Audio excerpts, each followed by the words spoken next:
فقال رسول الله صلى الله عليه وسلم خيركم من تعلم القرآن وعلمه أو كما قال عليه الصلاة والسلام। হযরত উলামায়ে কেরাম, সম্মানিত সুধী সমাজ, বিশ্বনাথের ঐতিহ্যবাহী ইসলামী শিক্ষা প্রতিষ্ঠান জামিয়া মাদানিয়ার উদ্যোগে আয়োজিত পদ্মকার এই মুবারক সমাবেশে আমরা সমবেত হয়েছি। আমাদের সকলের জানা থাকার কথা যে এই মাদ্রাসাটা দেশের উপমহাদেশের কওমি মাদ্রাসা সমূহের অন্যতম। বাংলাদেশের একটা প্রসিদ্ধ কওমি মাদ্রাসা এই মাদ্রাসা, আর উপমহাদেশের সর্বপ্রথম কওমি মাদ্রাসা আধ্যাত্মিকভাবে স্বয়ং মুহাম্মদুর রাসূলুল্লাহ সাল্লাল্লাহু আলাইহি ওয়াসাল্লাম প্রতিষ্ঠা করেছেন। এক কথায় কওমি মাদ্রাসা মুহাম্মদুর রাসূলুল্লাহর প্রতিষ্ঠিত মাদ্রাসা। আধ্যাত্মিক প্রতিষ্ঠাতা হলেন স্বয়ং মুহাম্মদুর রাসূলুল্লাহ সাল্লাল্লাহু আলাইহি ওয়াসাল্লাম। এখানে কারো মনে প্রশ্ন জাগতে পারে যে কাসিম নানতুবির অনুষঙ্গী মৌলানা রফিউদ্দিন স্বপ্নে দেখলেন মুহাম্মদুর রাসূলুল্লাহ হাতের লাঠি মুবারক দ্বারা রেখা টেনে দিলেন, ঘুম ভাঙ্গার পরে বাস্তবেও মাটিতে রেখা পাওয়া গেল, সেই রেখায় রেখায় দারুল উলুম দেওবন্দ মাদ্রাসার গড় নির্মাণ করা হলো। এই ঘটনার কি কোনো ঐতিহাসিক ভিত্তি আছে? না মন গড়া কল্পকথা?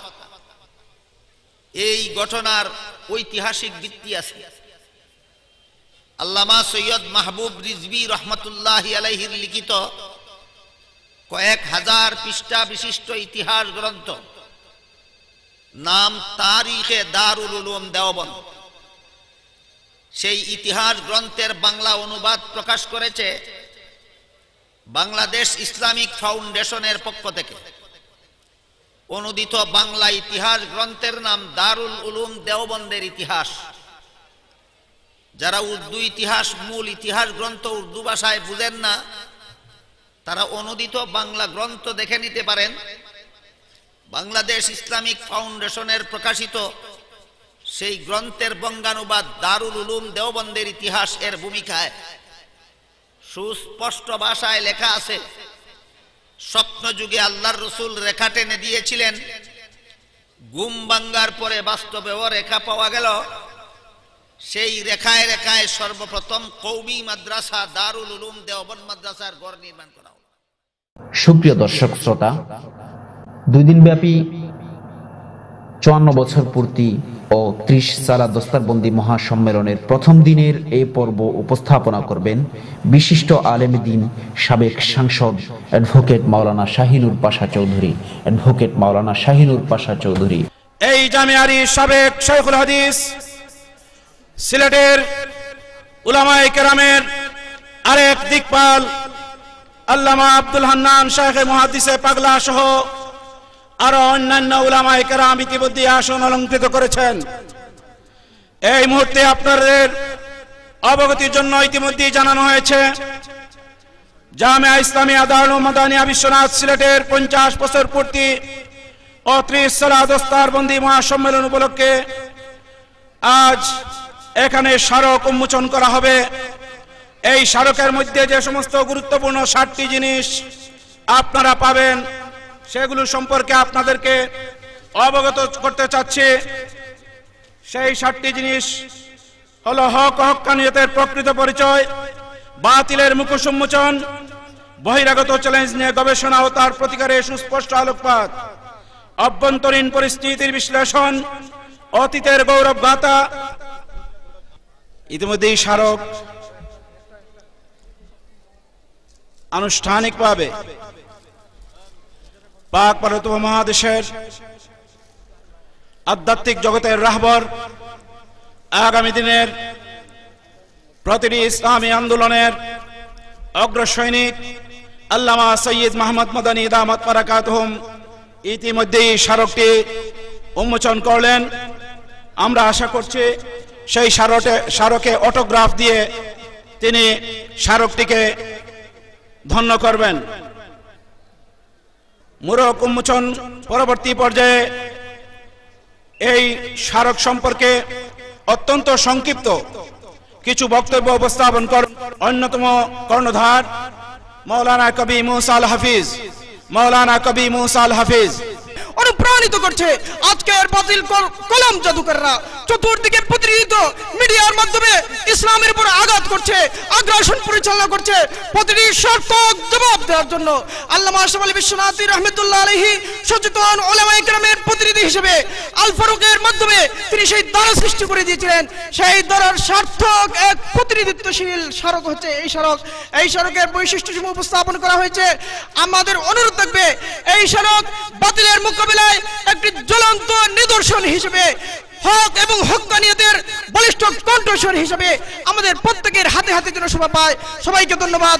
নাসরুম মিনাল্লাহি ওয়া ফাতহুন করিব। অবশ্যই অত্যন্ত চমৎকার বক্তব্য আমরা শুনেছি কবি মুসা আল হাফিজের কাছ থেকে। সম্মানিত ইসলাম প্রিয় তৌহিদি জনতা, আজকের এই স্মারক উন্মোচন করা হলো, যার প্রচেষ্টায় তিলে তিলে হাঁটি হাঁটি পা পা করে এই মাদ্রাসাটিকে 50 বছরে উপনীত করলেন, 54 বছরে উপনীত করে গেলেন। যে ইসলামের বীর মুজাহিদ আল্লামা আশরাফ আলী বিশ্বনাথী রহমতুল্লাহি আলাইহি তিনি আজ আমাদের মাঝে নেই। আমরা তার রূহের মাগফিরাত কামনা করছি। ইতিমধ্যে আমরা হারিয়ে ফেলেছি বাংলাদেশের আরেক সিংহ পুরুষ, ইসলামী ঐক্যজোটের সম্মানিত সাবেক চেয়ারম্যান মুফতি ফজলুল হক আমিনী রহমতুল্লাহি আলাইহিকে আমরা তার রূহের মাগফিরাত কামনা করছি। এই মুহূর্তে বাংলাদেশ একটি সন্ধিকাল অতিক্রম করছে, একটি ক্রান্তিকাল অতিক্রম করছে। আল্লামা বিশ্বনাথী রহমতুল্লাহি আলাইহি আজ আমাদের মাঝে নেই। আল্লামা শাহেখ কৌরিয়া রহমতুল্লাহি আলাইহি আমাদের মাঝে নেই। আল্লামা বয়মপুরি রহমতুল্লাহি আলাইহি আমাদের মাঝে নেই। শাহেখ গাজীনগরী রহমতুল্লাহি আমাদের মাঝে নেই। কুতবে বাঙ্গাল শাহেখ কাতিয়া রহমতুল্লাহি আলাইহি আমাদের মাঝে নেই। আল্লামা আমিনী রহমতুল্লাহি আলাইহি আমাদের মাঝে নেই। কিন্তু তাদের স্মৃতি আমরা টিকিয়ে রাখতে হবে। বুকের তপ্ত রক্ত রাজপথে ঢেলে দিয়ে আজকে সেই শপথ গ্রহণ করতে হবে। আজকে সেই শপথের দিনে এই গুরুত্বপূর্ণ সময়ে আপনাদের সামনে শেখুল ইসলাম হুসাইন আহমদ মাদানী রহমতুল্লাহি আলাইহির রক্ত প্রবাহিত সেই গুরুত্বপূর্ণ ধারক এবং বাহক আল্লামা সৈয়দ মাহমুদ মাদানী দামাত বারাকাতুহুম স্মারকে তিনি অটোগ্রাফ করেছেন। আজকের সেই গুরুত্বপূর্ণ সময়ে এই স্মারকটি বাজারে যাবে যখন বাতিল শক্তি আমাদের দিকে ধেয়ে আসছে এমন একটি চিত্র ধারণ করে, যেভাবে অতীতে কোনোদিনই দ্বিতীয় বৃহত্তম মুসলিম রাষ্ট্র বাংলাদেশে কোনোদিনই ইসলাম বিরোধী শক্তি সাহস করতে পারেনি। আজকে এই কওমি মাদারিসগুলোকে ধ্বংস করে দেওয়ার জন্য, এই কওমি মাদারিসগুলোকে একেবারেই নিশ্চিহ্ন করে দেওয়ার জন্য যে প্রচেষ্টা চালানো হচ্ছে, আমরা বলতে চাই হক্কানি উলামায়ে কেরামের এই কাফেলা যে বাংলাদেশে এখন পর্যন্ত পূর্ব গগনে মসজিদের মসজিদের আযানদানির মাধ্যমে সূর্য উদিত হয়, যে বাংলাদেশে আল্লামা হুসাইন আহমদ মাদানী রহমতুল্লাহি আলাইহি দীর্ঘদিন সাধনা করে গিয়েছেন, সেই বাংলাদেশে ইসলামী রাজনীতি কওমি মাদ্রাসা বন্ধ করার চক্রান্ত কোনোভাবেই বরদাস্ত করা হবে না। এই মাদ্রাসাগুলোকে টিকিয়ে রাখতে হলে প্রত্যেকের স্ব অবস্থানে থেকে প্রত্যেককে অংশগ্রহণ করতে হবে। তারই একটি অংশ হিসেবে আজকের সেই স্মারক আপনাদের সামনে আসছে। হুজুরের দস্তখত যেহেতু, এজন্য শুধু স্পেশাল সেই স্মারকটি আপনাদের উদ্দেশ্যে ছাড়া হচ্ছে। এইটার 10 লক্ষ টাকা ধরা হয়েছে।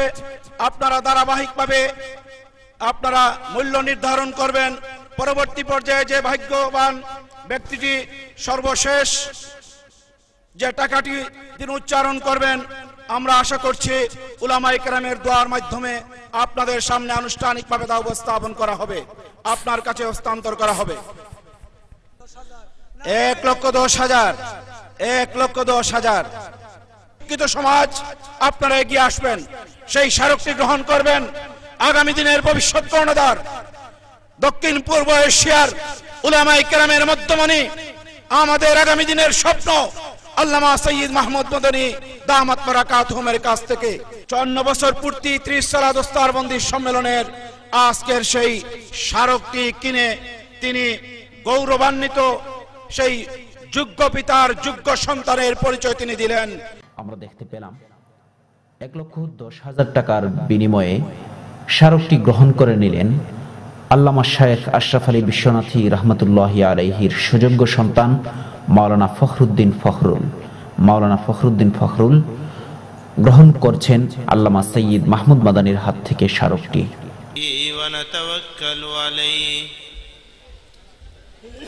ونعوذ بالله من شرور أنفسنا ومن سيئات أعمالنا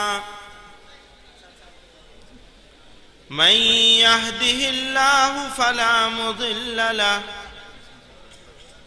ومن يضلل فلا هادي له ونشهد أن لا إله إلا الله وحده لا شريك له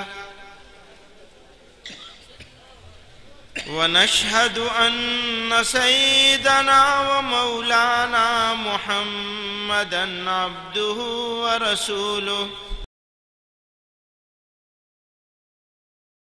صلى الله تعالى عليه وعلى آله وصحبه وبارك وسلم।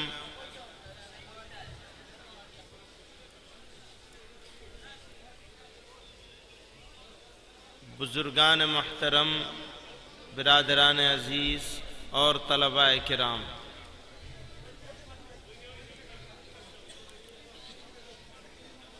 जामिया इस्लामिया दारुल उलूम मदनिया विश्वनाथ के इस दस्तारबंदी के इस्लामिक महासम्मेलन में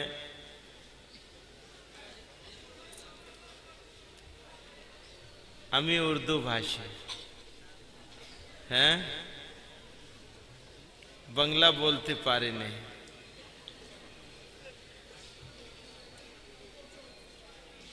तो इस इस्लामिक महासम्मेलन में उपस्थित उलमाए किराम,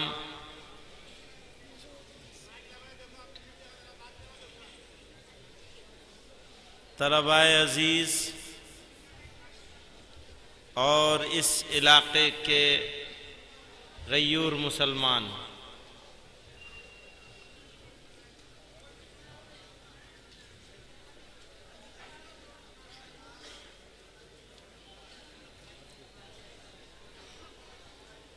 मेरा सौभाग्य है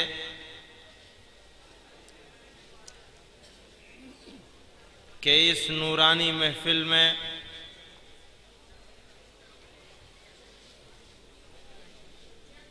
आप लोगों के बीच में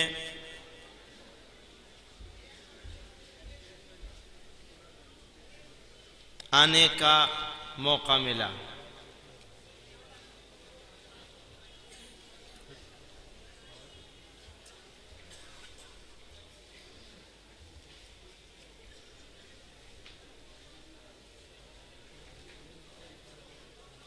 बस अब चीचा छोड़ दो, बहुत शूट कर लिया,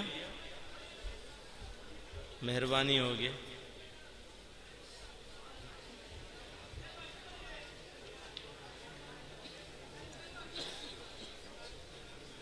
मेरे भाइयों,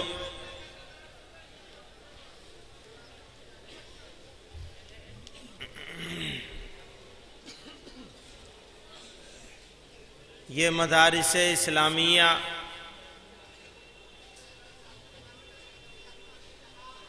दीन की, इस्लाम की घाटी है।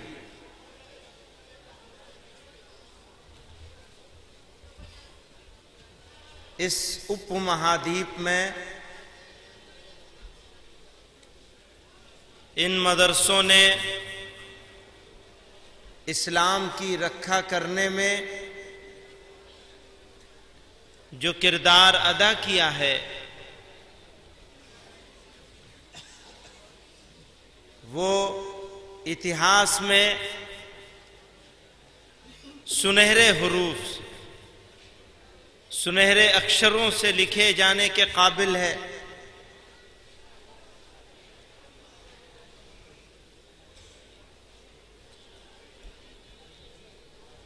मदारिस इस्लामिया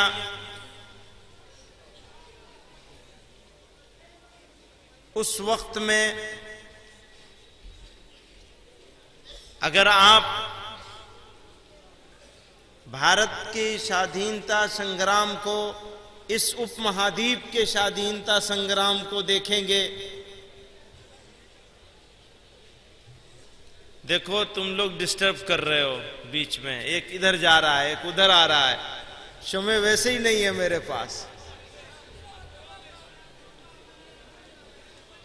अब ये तो मैं भगाऊंगा या आप लोग भगाएंगे या मैं भाग जाऊंगा, तीन में से एक ही काम होगा। हजरत पायरा नहीं, ठीक है ठीक है ठीक है ठीक है ठीक है मौलाना, ये मुझे बात कर लेने दीजिए इन लोगों से। तो इस उपमहाद्वीप के स्वाधीनता के संग्राम को अगर आप उठा करके देखेंगे तो अंग्रेजों ने यह फैसला किया था कि इस्लाम के नाम को इस उपमहाद्वीप से मिटा दिया जाएगा। 1857 की जिहाद आजादी की तारीख को, इतिहास को उठा करके देखिए, लोग अपनी मैयत को लेकर गांव गांव, ग्रामे ग्रामे घूमते थे, कोई जनाजा पढ़ाने वाला नहीं मिलता था। 50,000 उलमा शहीद कर दिए गए। हुक्म यह दिया गया, जिसके सर पे टोपी हो, लांबा कुर्ता हो, चेहरे पर दाढ़ी हो, समझ लेना कि मौलवी है। और मौलवी होना यानी बागी है, और उसकी सजा मौत है। 1 लाख से जायद मुसलमान शहीद किए गए, जिनमें 52,000 से जायद सिर्फ उलमा थे। और हालत यह हो गई कि लोग ग्रामे ग्रामे घूमते थे मैयत लेकर, जनाजा पढ़ाने वाला नहीं मिलता था। ऐसे नाजुक समय में, दुर्बल हालत में, कमजोरी में, अल्लाह हमारे उन बुजुर्गों की कब्रों को नूर से भर दे, जिन्होंने अनार के पेड़ गाछ के नीचे एक छोटे से कस्बे में छोटा सा मदरसा शुरू किया। एक उस्ताद, एक छात्र, मात्र एक छात्र, और उस एक छात्र ने, जो उस मदरसे का पहला छात्र था,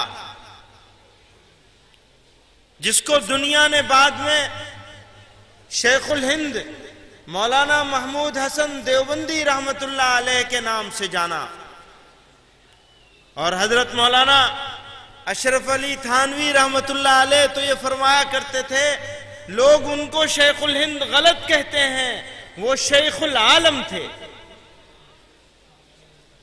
हजरत मौलाना महमूद हसन देवबंदी रहमतुल्लाह अलैह। और वो देवबंद का मदरसा जो अनार के उस गाछ के नीचे आरंभ हुआ,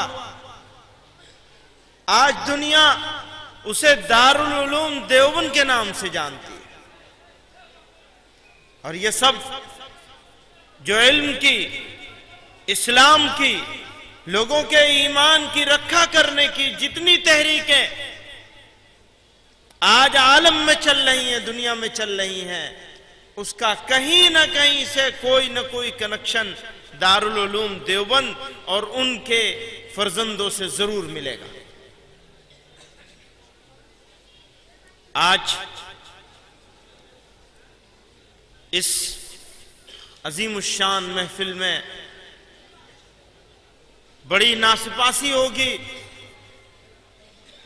अगर हम अपने उन बुजुर्गों की कुर्बानियों को भूल जाएं जिनके वास्ते से ये दीन हम तक पहुंचा। अल्लाह ने जिनको जरिया बनाया, अल्लाह ने जिनका इंतखाब किया, जिनको सेलेक्ट किया,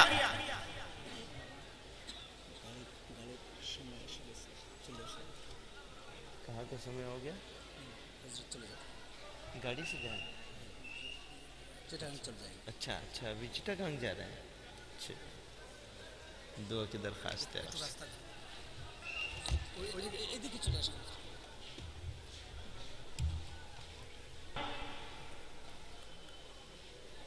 उन बुजुर्गों के कुर्बानियों को याद ना करें।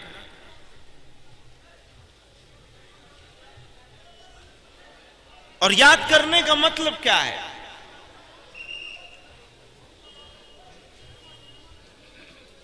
वो समय इस्लाम